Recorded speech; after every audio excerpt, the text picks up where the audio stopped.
Mga master, okay lang bang? Huwag niyong skip ang mga ad sa aking mga video kung okay lang mga master. Salamat sa solid na suporta po. Yon, what's up mga masters? Nandito na naman tayo sa panibagong araw, panibagong kabanata na naman ang pagsasama-samahan natin ngayon guys.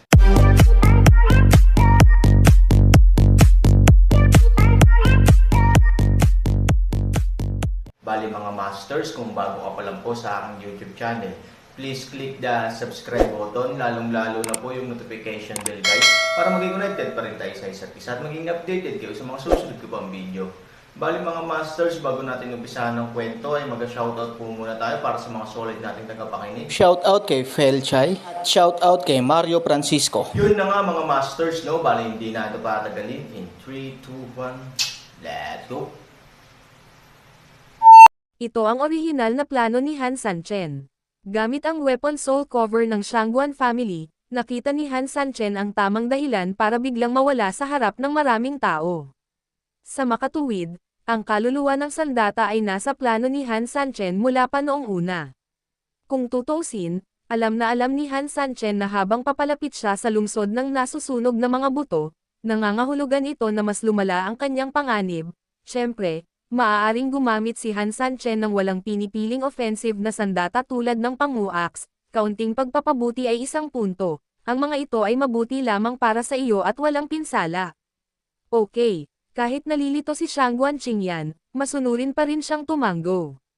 Ang dahilan kung bakit pinalabas si Shangguan Qingyan at ang iba pa at sinabing napunta sila sa pag-iisa ay dahil naniniwala si Han Sanchen na ang impormasyong napatunayan sa bibig ng ibang tao ay magpapababa ng kaina-hinala sa mga tao. Bilang karagdagan, ang Shangguan Qingyan ay nagbebenta ng mga kaluluwa ng armas, kaya makatwiran para sa Han Sanchen na umuwi at umatras pagkatapos na bilhin ito. Okay, wala nang ibang gagawin. I'll give you a set of exercises. I'll tell you the detailed mental techniques while practicing, you can learn and memorize them. Pinili ni Han Sanchen ang pinahusay na bersyon ng Fenji kasama ang mas maliit na bersyon ng Wuxiang Magic Technique para sa kanilang dalawa. Ang Wuxiang Divine Art ay may sariling depensa, at ang Fenji ay may sariling super attack. Pagsasama-sama ng dalawa, bagamat hindi ko masasabi na ako ay walang talo, at least ako ay tiyak na maituturing na isang master sa mga masters. Maaaring hindi ganoon kadali para sa mga ordinaryong tao na harapin sila. Ang dalawang mag-ama ay hindi nang ahas na magpabeya. Habang matatag na inaalala ang bawat salitang sinabi ni Han Sanchen, matatag din nilang inaalala ang bawat aksyon na naaayon sa bawat pamamaraan ng pag-iisip. Makalipas ang halos 2 oras, ang dalawang mag-ama, sa ilalim ng pamumuno ni Han Sanchen, ay karaniwang natapos ang buong ehersisyo. Ito ay talagang isang mahiwagang kasanayan, baguhan man ang mag-ama, mararamdaman talaga nila na kakaiba ang kasanayang ito. Lalo na yung Fenji na yon, once na makapag-operate na talaga, mararamdaman mo yung majestic true energy na rumaragas ang ligaw sa katawan mo. Ito ang pinakamalaking pagkakaiba sa pagitan ng mahusay na pagsasanay at ordinaryong pagsasanay. Ang una ay agad na magpaparamdam sa iyo ng kakaiba, habang ang huli ay hindi. Sa wakas, ito ay Taishu Zinfa, sabi ni Han Sanchen. Sa pamamagitan lamang ng pagsasama-sama ng pinagmulan sa isip ang kabuuan ay magiging mas matatag. Ang pagsunog ay ginagamit sa pag-atake, ang wuxiang ay ginagamit upang ipagtanggol, at ang paraan ng pag-iisip ay ang pundasyon. Ito ang tatlong hanay ng mga kasanayan, ngunit sila rin ang pinaka-coordinated na hanay ng mga kasanayan sa aking opinyon. Ipapasa ko ang mga ito sa iyo dito. Pagkatapos magsalita ni Han Sanchen, huminga siya ng malalim at tuluyang nagising mula sa kanyang ulirat. This is just a weapon soul, at kumita na kami ng malaki sa pagpapalit nito ng isa, buti na lang at binigyan mo ako ng 3 kopya ng diretso, Mr. So, anong nakakahiya ang ginagawa mo sa amin? Medyo napahiya si Shangguan Qinghai, daan. Nahihiya din si Shangguan Qingyan, sa ganitong level ng negosyo, hindi mo man lang masasabi na kumikita ka na parang baliw, pero parang tanga. Ngumiti si Han Sanchen at sinabing, lahat tayo ay magkaibigan, kaya bakit tayo masyadong nagmamalasakit sa mga tagumpay at pagkalugi? May mga bagay na hindi natin madadala sa buhay o kamatayan, ngunit hanggat maaari nating tulungan ang ating mga kaibigan, hindi mahalaga. Totoo nga ang sinabi ni Han Sanchen, dahil Tinuring niya silang magkaibigan, wala siyang masyadong pakialam sa mga pakinabang at talo sa iba. Ang tatlong set ng exercises ay maaari ngang bumuo ng closed loop, kaya hindi nagdalawang isip si Han Sanchen na ipasa ang lahat ng tatlong set ng exercise sa dalawang mag-ama. Kung kailangan mong pakialaman ang lahat, kung kailangan mong kalkulahin ang lahat ng malinaw, hindi imposible, ngunit hindi ganoong tao si Han Sanchen, ito ay magiging masyadong nakakapagod. Kahit anong gusto mo ayos lang basta kaligayahan ang dapat talaga ituloy ng tao. Ibinigay din ni Shang Guanqingyan ang kaluluwa ng sandata kay Han Sanchen, na nakasulat pa rin sa mukha ang kahihiyan, total sobra naman talaga ang kinita nila kay Han Sanchen. Okay, that's it for today. We, the couple, are going back to rest. I believe that you, father and daughter, are not thinking about entertain us right now. Ngumiti ng mahina si Han Sanchen, nagpaalam sa bahay ni Shangguan, at bumalik sa kanyang bahay. Pinag-aralan niya ang kaluluwa ng sandata. Ito ay dapat ilagay sa palakol ng pango ngayong gabi, bukas ng umaga, maaaring kailanganin nating magsimulang kumilos ayon sa oras na sinabi ko noon. Tumango si Ivory, sigurado ka ba talagang gusto mong kumilos sa araw? Sa oras na ito ng araw, ang mga tao ay may masyadong maraming mata, o sa madaling salita, subconsciously nagbibigay ito sa mga tao ng pakiramdam na ito ay hindi maginhawa upang itago at kumilos. Kapag medyo kakaunti lang ang tao sa mga sikat na tindahan, nakapagdesisyon na ako, sabi ni Han Sanchen. Tumango si Ivory, ngunit maaaring kailanganin nating bumalik bago madaling araw sa susunod na araw. Oo, bukas ang pinakamalaking festival ng mga sikat na tindahan. Hindi lang talaga curious si Han Sanchen kung ano ang magiging huling auction item, kundi pati na rin, sa sobrang abalang oras, natatakot pa rin si Han Sanchen na yayain siya ni Jo Young at ng iba pa na lumahok.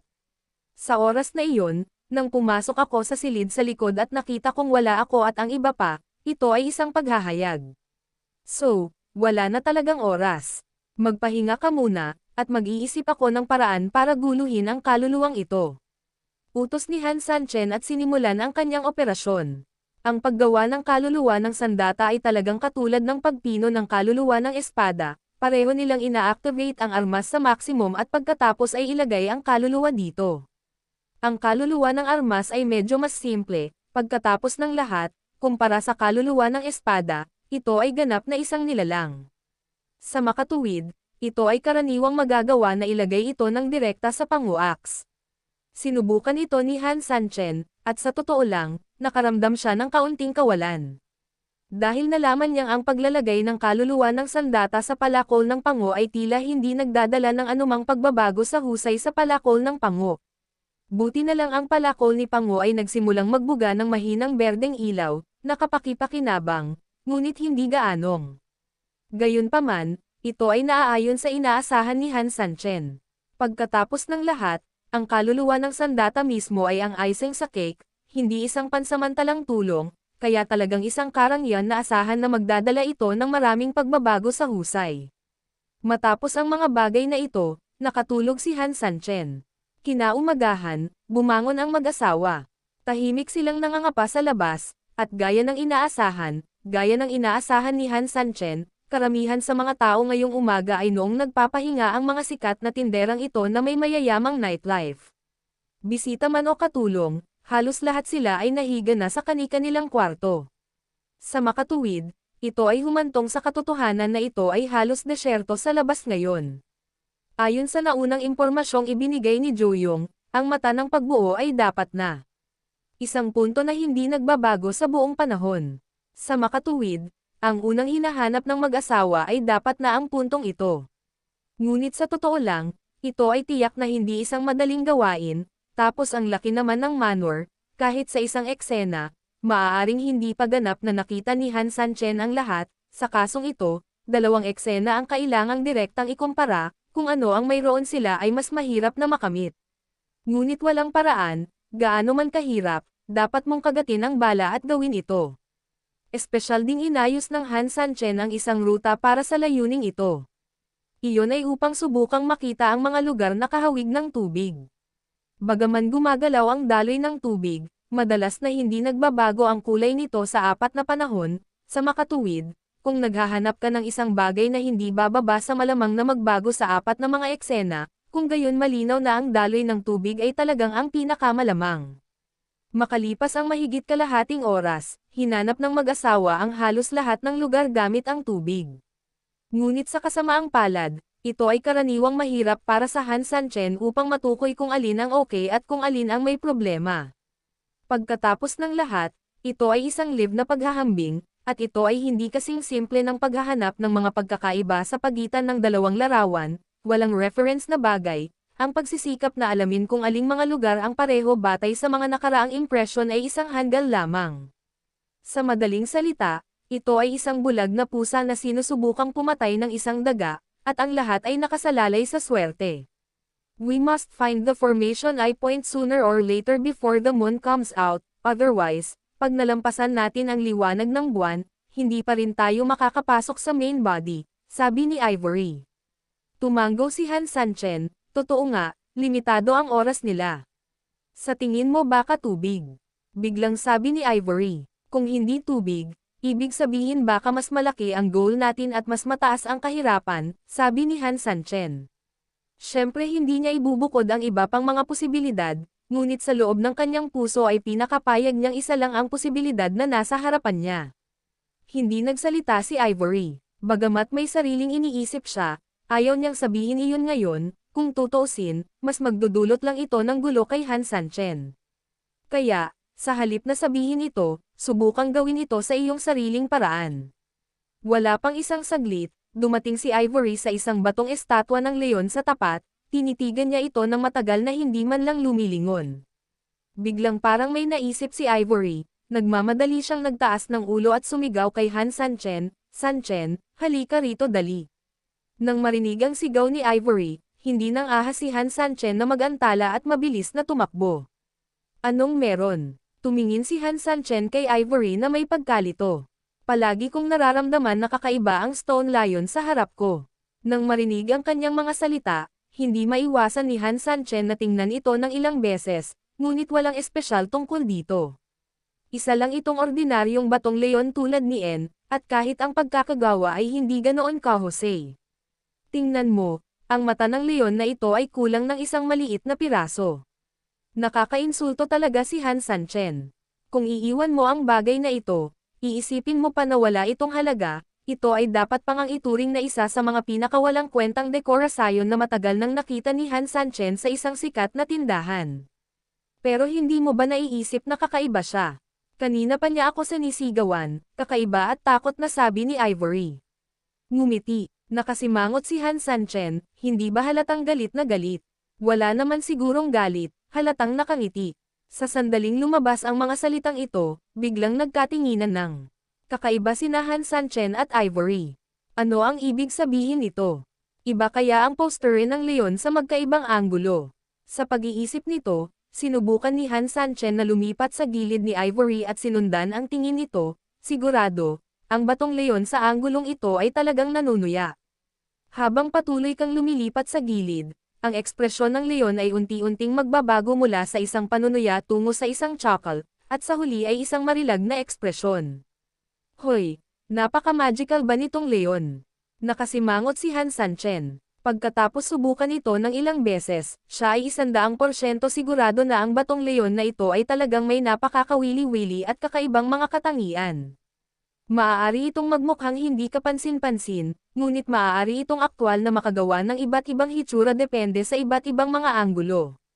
Pwede bang formation ay? Tanong ni Ivory. Pagbuo ng mata. May kasabihan na hindi talaga ito ikinabot ni Han Sanchen sa formation ay, ngunit kung pag-iisipan mong mabuti, ito ay may ganitong posibilidad. Ito ay talagang kapareho ng umaagos na tubig, hindi ito mukhang umaagos na tubig. Ngunit ang mga materyales na kanilang kinabibilangan ay mga materyales na makakaligtas sa mga pagbabago ng panahon nang hindi nagbabago ang kanilang sariling mga katawan.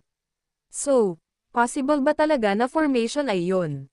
Ito ay talagang posible. 3,000, bakit hindi mo subukan, sabi ni Ivory.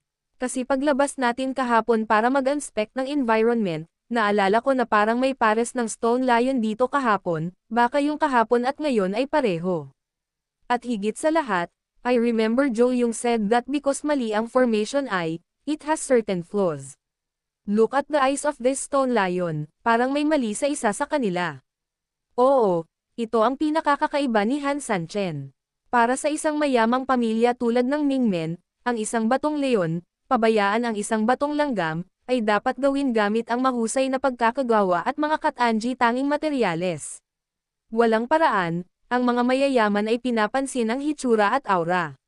Sa makatuwid, ang batong leon na ito ay talagang kakaiba. Tumanggo siya, tandaan mo ito at halika at tingnan mo ito sa gabi. Matapos makolekta ang kain na hinalang puntong ito, hindi nagpahuli si Han Sanchen, ngunit patuloy na naghahanap ng mga posibleng pahiwatig o mga mata ng pagbuo sa paligid. Dapat isang gabi lang sila ngayong gabi, kaya ang pilit nilang gawin ay mahanap agad ang totoong formation. Kung hindi, pagkatapos nilang magtanong ng napakaraming mga katanungan sa mga sikat na tindahan, malamang na wala silang maisip, at walang pagkakataon na tuklasin ang tunay na nasa likod ng mga sikat na tindahan. Bandang tanghali, ang mga katulong ay nagsimulang pumasok sa kanilang mga pwesto ng sunod-sunod. Huminto sa pagkolekta ng mga kalaban sina Han Sanchen at Ivory at piniling bumalik sa bahay. Isang kabuoang humigit kumulang 13 lugar ang naitala, at 7 sa mga ito ang aking naobserbahan, na kung saan ay ang mga lugar kung saan maaari tayong mag-operate sa gabi hanggang sa pinakamaraming posible. Gayunpaman, kung ang iba pang 6 na lokasyon ay talagang mga mata ng pagbuo, maaaring hindi namin magawang patakbuhin ang mga ito ng maayos. Medyo nag-alala si Han Sanchen. Pagkatapos ng lahat, kung hindi niya magagamit ang liwanag ng buwan upang patakbuhin ang array sa gabi, ito ay magiging isang araw na trabaho sa walang kabuluhan. Ngayon, ang tanging magagawa natin ay umasa na magkakaroon ng mga tunay na porma sayon sa 7 lugar na ito na makapagbibigay sa kanila ng isang tiyak na antas ng pagtatago. Ngayon, ang kailangan lang nating gawin ay maghintay hanggang sa lumabas ang buwan sa gabi. Nagpa siya ang mag-asawa at piniling Yun maghintay. na nga mga masters, no? Bali panibagong kabanata na naman yung natapos natin ngayong gabi. Muli, maraming salamat po talaga sa walang sawang suporta po sa aking YouTube channel na talagang inaabangan nyo po ang bawat upload ko po. Bali mga masters, magkita-kita ulit po tayo bukas ng gabi at ngayon po ay magpapaalam po muna tayo. Bali mga masters, bye-bye!